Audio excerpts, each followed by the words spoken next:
নমস্কার বন্ধুরা, আজকে শুক্লা রান্নাঘরে অনেক অনেক সবাইকে স্বাগত। আর একটা নতুন রেসিপি নিয়ে চলে এসেছি। আজকে রেসিপি টক ঝাল মিষ্টি গুড়ামের রেসিপি। আমি কিভাবে বানাচ্ছি প্রথম থেকে শেষ পর্যন্ত পুরো ভিডিওটা দেখতে থাকুন, আশা করি ভালো লাগবে। আর আমি এই গুড়ামটা খুব সহজভাবে সহজ পদ্ধতিতে বানাবো, আর এইভাবে বানালে আপনার সারা বছর সংরক্ষণ করে খেতে পারবেন।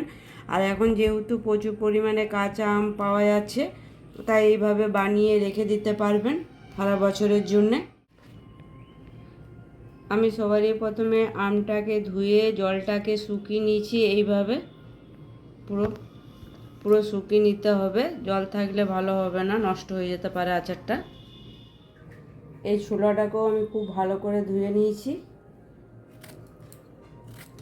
এইবারে এই আমের খোসাগুলোকে আমি ছাড়িয়ে নেব।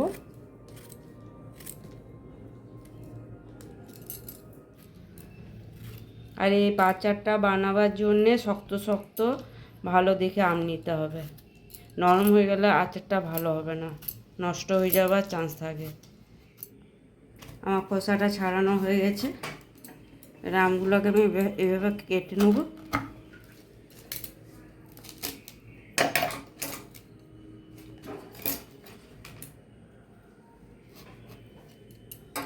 আমের মাঝের অংশটা একটু শক্ত হয়ে গেছে।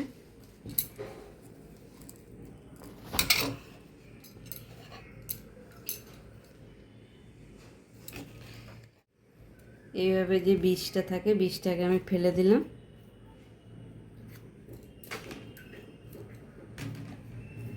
আর এইভাবে আমি লম্বা লম্বা করে কেটে নেব।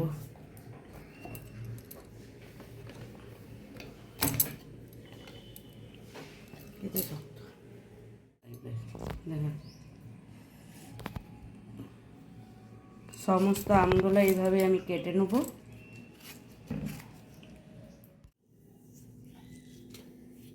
সমস্ত আমগুলো আমার কাটা হয়ে গেছে। আমগুলোর মধ্যে একটু নুন হলুদ মাখিয়ে একটু রোদে দিয়েও আপনারা আচারটা করতে পারেন, কিংবা এরকমও করতে পারেন। তবে আমি নুন হলুদ মাখিয়ে রোদে দেবো না, কিছু না, আমি ডাইরেক্টই করবো। কড়াই চাপিয়ে দিয়েছি। এখানে বেশ কিছুটা আমি গোটা মশলা নিয়ে নিয়েছি। এখানে মৌরি নিয়ে নিয়েছি, মৌরির ভাগটা একটু বেশি। এখানে মেথি নিয়েছি, মেথির ভাগটা একটু কম নিয়েছি, মেথির ভাগটা বেশি দিলে তিতো হয়ে যাবে। আর এখানে নিয়ে নিচ্ছি কালো জিরে, এখানে জিরে আর কয়েকটা শুকনো লঙ্কা।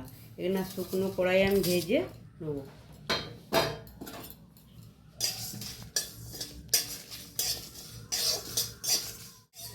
এই মশলাটা আমার ভাজা ভাজা হয়ে গেছে, মশলা কালারটা চেঞ্জ হয়ে গেছে। এবারে এইগুলোকে তুলে হামাল দিস্তাতে করে আমি গুঁড়ো করে নেব। খুব মিহি গুঁড়ো করবো না, একটু আধ ভাঙা রাখ। এবার দিয়ে দিচ্ছি কড়াইয়ের মধ্যে তেল, দিয়ে দিচ্ছি শুকনো লঙ্কা ফোড়নে, দিয়ে দিচ্ছি পাঁচফোড়ন।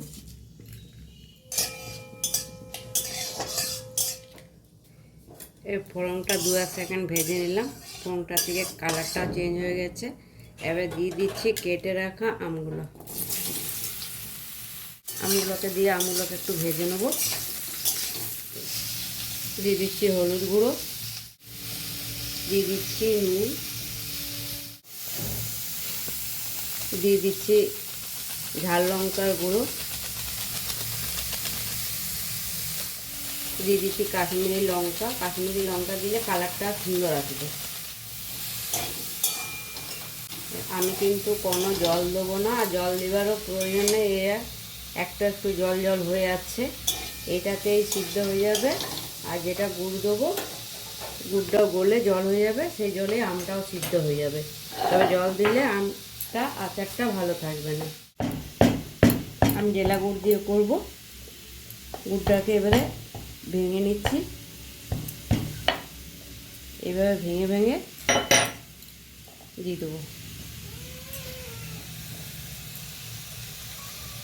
আর আঁচটাকে খুব কম করে রেখে দিয়েছি, একদম লো করে রেখে দিচ্ছি। লো করাতে আমটা থেকে জল বেরোবে, ওই আমি জলে সিদ্ধ হয়ে যাবে। গুড়টা গলে আমার পুরো জল হয়ে গেছে। আমি কিন্তু একটুও জল দিইনি। আর এখনও গুড়টা পুরো সম্পূর্ণ গলেনি, একটা দুটো ডাব ডাব ভাব আছে।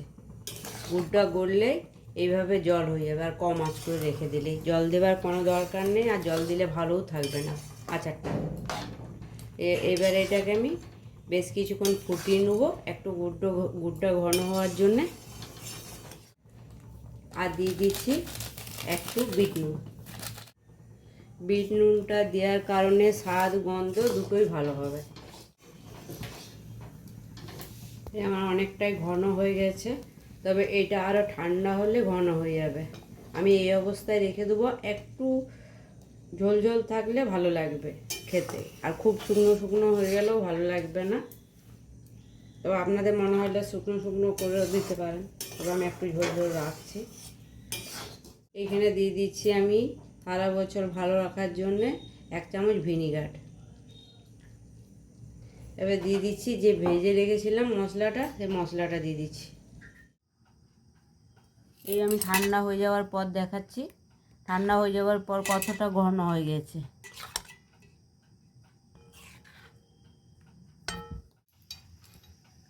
এরকম কাচের একটা জার বা বোতল নিয়ে এরকম বোতলের মধ্যে রাখতে হবে, রাখলে ভালো থাকে কাচের জিনিসে। আর বোতলটাকে খুব ভালো করে ধুয়ে রোদ্দুরে শুকিয়ে নিতে হবে। এবার আমি বোতলের মধ্যে ভরে রেখে দেবো।